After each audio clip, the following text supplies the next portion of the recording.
Once upon a midnight dreary, while I pondered, weak and weary, over many a quaint and curious volume of forgotten lore while I nodded, nearly napping, suddenly there came a tapping, as of someone gently rapping at my chamber door.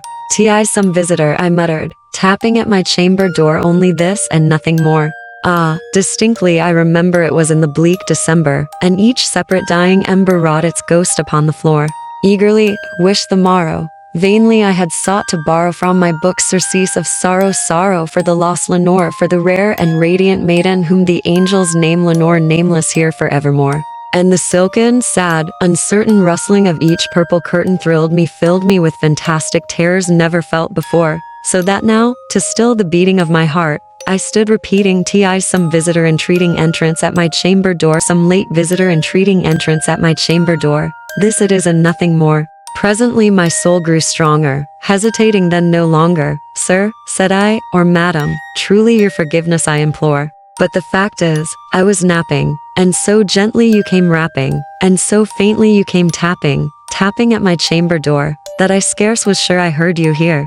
I opened wide the door. Darkness there and nothing more.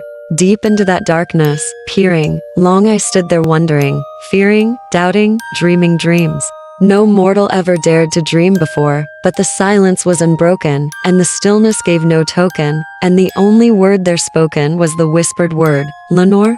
This I whispered, and an echo murmured back the word, "Lenore." Merely this and nothing more. Back into the chamber, turning, all my soul within me burning. Soon again I heard a tapping, somewhat louder than before. "Surely," said I, "surely that is something at my window lattice. Let me see then, what thereat is, and this mystery explore. Let my heart be still a moment and this mystery explore. 'Tis the wind and nothing more." Open here I flung the shutter, when, with many a flirt and flutter, in there stepped a stately raven of the saintly days of yore. Not the least obeisance made he, not a minute stopped or stayed he, but with mien of lord or lady, perched above my chamber door, perched upon a bust of Pallas just above my chamber door perched, and sat, and nothing more.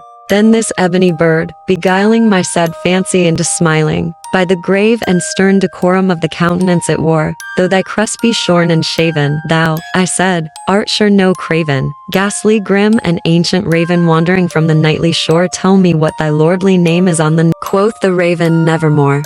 Much I marvelled this ungainly fowl to hear discourse so plainly, though its answer little meaning, little relevancy bore, for we cannot help agreeing that no living human being ever yet was blessed with seeing bird above his chamber door, bird or beast upon the sculptured bust above his chamber door, with such name as Nevermore. But the raven, sitting lonely on the placid bust, spoke on with that one word, as if his soul in that one word he did outpour.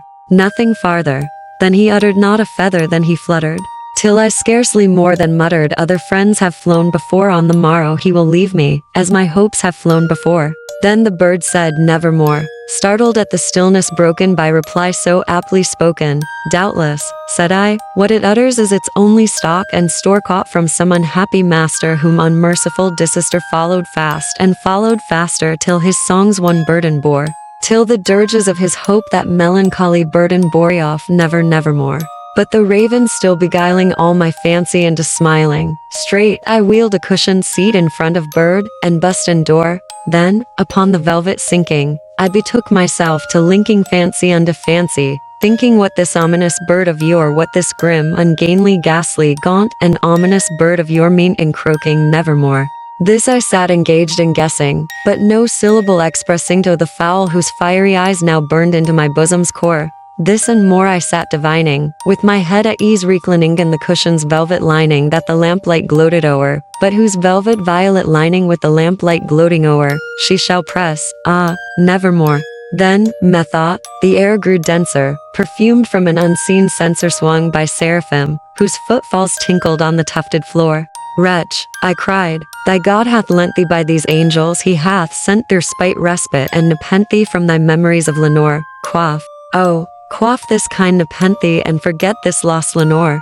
Quoth the raven, "Nevermore." "Prophet," said I, "thing of evil, prophet still, if bird or devil, whether tempter sent, or whether tempest tossed thee here ashore, desolate yet all undaunted, on this desert land enchanted, on this home by horror haunted, tell me truly, I implore, is there balm in Gilead? Tell me, I implore. Quoth the raven, nevermore. Prophet, said I, thing of evil, prophet still, if bird or devil. By that heaven that bends above us, by that God we both adore, tell this soul with sorrow laden if, within the distant Aidenn, it shall clasp a sainted maiden whom the angels name Lenore, clasp a rare and radiant maiden whom the angels name Lenore. Quoth the raven, nevermore.